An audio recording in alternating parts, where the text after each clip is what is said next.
so much. For right now, let's hit the interview.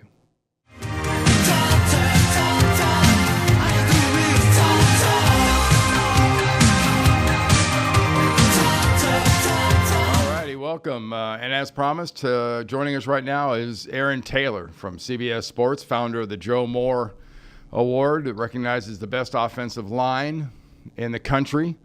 Aaron, former Notre Dame All-American and a good friend. Aaron, welcome. What's up, Randy? It's about time you had me on, man. Yeah. I mean, hey, before we get too much into the state of college football or anything else related, how about that game of yours Saturday night with Old Dominion and Virginia Tech?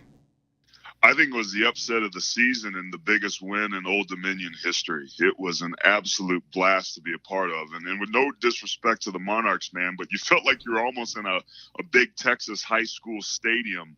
It was the classic David versus Goliath, man, and it was fun. Those guys are a much better team, I think, the Monarchs are, than their 0-3 record suggested. And I think once again we learned that there were some teams early on in the season with that impressive win that Virginia Tech had against Florida State.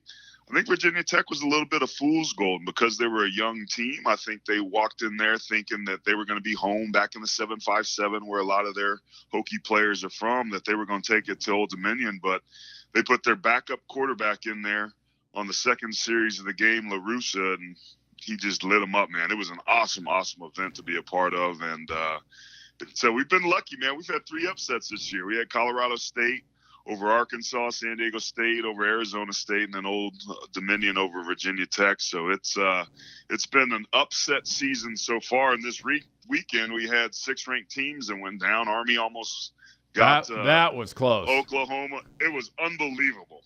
I tell you, the great scene, that whole Army-Oklahoma thing, was the Army team going off the field to a standing ovation there at the tunnel as they were leaving from the Oklahoma fans. It was unbelievable, man. And then you saw the picture that the Army equipment staff tweeted out after. It said simply, "Leave it like you found it." The locker room was immaculate. It was the most it was what college football should be about, is what Army and Oklahoma represented. It was outstanding. Yeah, it was fantastic. Really, really. How was the atmosphere at Old Dominion, by the way? Was it kind of crazed? What was it like? It was awesome, man. Like after the game, like you got to understand, like there's literally no barrier between the stands and the field. So like the post-game interviews, there's no room in the locker rooms. They literally were held on the field. You can see Justin Fuente, Virginia Tech's head coach, getting interviewed after the game with a stand-up step and repeat. That was actually on the field. Wow. So the field was a mob scene. The press box was really small. It was certainly, a celebratory atmosphere. The Virginia Tech players, to their credit, I think running off the field were very respectful. But I mean, that was the win of the university.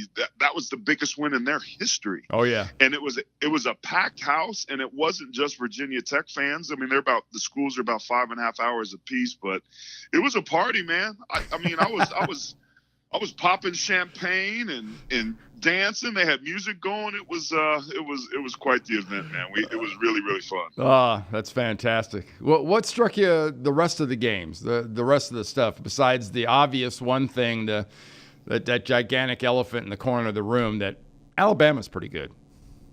Man, that's the thing, Randy, that I think is really this year's shaping up to be. It's Alabama and everybody else. And there's some really good teams behind them. Georgia's a really good team, Oklahoma, Clemson, Ohio State.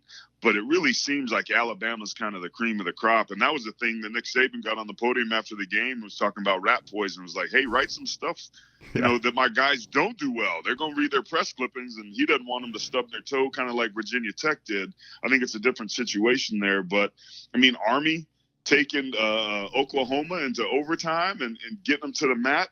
It was interesting. I really enjoyed that Stanford-Oregon game, and watching that was a heartbreaking loss for Oregon. Just a cacophony of errors, man, the way that thing shook out. But this season is fun. Like, that was my big takeaway through the first 3 weeks, is I don't know who in the hell's good? I don't know how Right. good anybody is, right? Like, I know Alabama's good, but how good are these other teams? I think this is going to be one of those seasons where we get into week 9, 10, 11. There's going to be some banana stuff that happens, particularly in the Big 12, that I think nobody's going to see coming. And Kentucky, with their win over Mississippi State, that was kind of a foregone conclusion that the Bulldogs are going to win that one. And Kentucky said not so fast. So it was some good ball this weekend. Yeah, I know. I picked Mississippi State. That wasn't So did I. I think we all did. Yeah, we did. And I believe we made a comment about that was good for Kentucky. And it turned out being good for Kentucky. Oh, my gosh. Games like the one you did, like the Old Dominion, Virginia Tech. Let's go down the list. I mean, so far in this first month of the season, not so much FCS, FBS, but the Group of Five and the Big Five. Are even games like that eventually going to be an endangered species? Probably. It's interesting. The big boys, the Power Five, and no disrespect to our good buddy Mike Oresco with the Power Six in the American. Yeah. The Power Five, that pie has grown exponentially, and they don't want to have to share that pie with anybody else if they don't have to. They want to be able to be the ones that determine how big of a piece and a sliver that they could put on the plate of the other Group of Five schools. Yeah, and there's a power inside the Power Five. You know, half of the Power Five controls that money. There's no question. So you've got this situation where you've got all this big pot of money. You have a certain select schools that are in control of it. I think eventually at some point, the Power Five and the Group of Five separate out. And I think we've already started to see it. It's just happening in slow motion. And I think it's the Autonomy Five. I mean, the divisions have already started to take place. I think eventually, once we go to a bigger playoff system, I think it's going to be hard to add too many more games given the constraints on the collegiate level. But at some point, if you have to go an 18 playoff or even bigger, I think you'll see a smaller regular season. And it's in those cases where the Power Five, Group of Five games start to go away.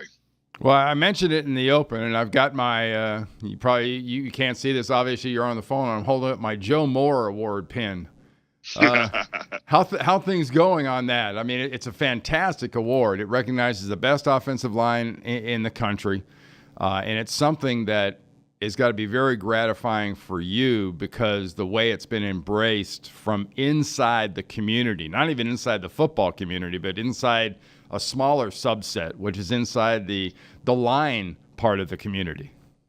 Yeah, we're a special kind of special O-lineman, man. We all kind of gravitate towards each other. It's one of the only positions where, you could walk into a room of strangers of offensive linemen and reminisce over shared experiences and stories. It's fun, man. It's been the most rewarding thing I think I've done as an adult in terms of a project-wise, and not because of what we built, but because of what we've created.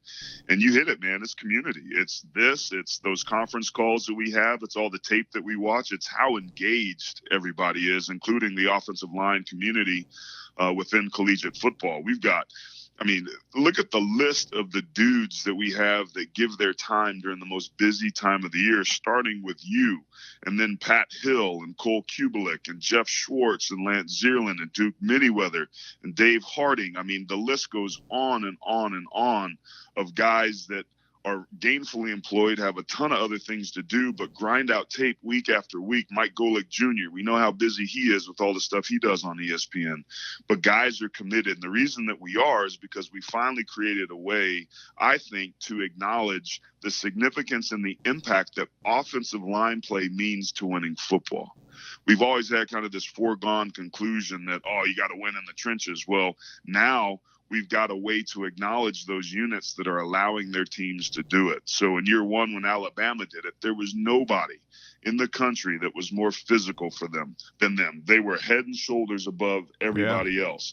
Then in year two, we had Iowa, who came out of nowhere after week 8. They weren't even literally worth watching the first 2 or 3 weeks, but there was nobody that year that was better on tape than them those last 4 games. And then, of course, Notre Dame just pummeling people a year ago. So I don't know who the hell is going to win it this year.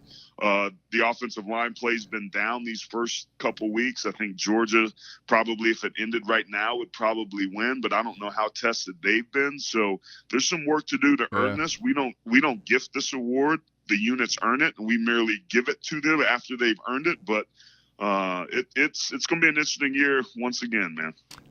Yeah. And one thing that's been good to see, you know, as an old offensive lineman, is social media is actually getting semi-educated, sort of vicariously, but because of all the OL, the offensive line stuff, the sort of what you would call it OL porn that a lot of the guys are putting out there, just those unbelievable plays and blocks, and just, you know, because people don't see that enough. Tell you what, man, you just gave me a moment of pause when I just had some bad visuals with O-line porn, but I'm gonna keep it moving. Hey, there's a market. There's a market for everything. I tell you what, here in New York City, there absolutely would be, man. All right, man. Hey, really appreciate you joining me. Hey, where are you next week? Shoot, who do we got? Boise State at Wyoming, and with the way these upsets have been going, man, I mean, you look at these teams on paper. Boise State with Brett Rippon, he's chucking the football around. They got Wingard, that great safety at Wyoming, so that's going to be a good matchup to watch. But Boise State was one of those teams that was maybe going to grab one of those coveted group of 5 spots, and with that loss to Oklahoma State, their chances get harder. But if they run the table and Oklahoma State ends up making some noise in the Big 12, not that lost to Texas Tech last weekend would help them, but Boise State's not completely out of it, but they've got their work cut out for them. Yeah, they do. All right, Aaron, man, thanks a lot. I appreciate it. Thanks, Brandon. All right.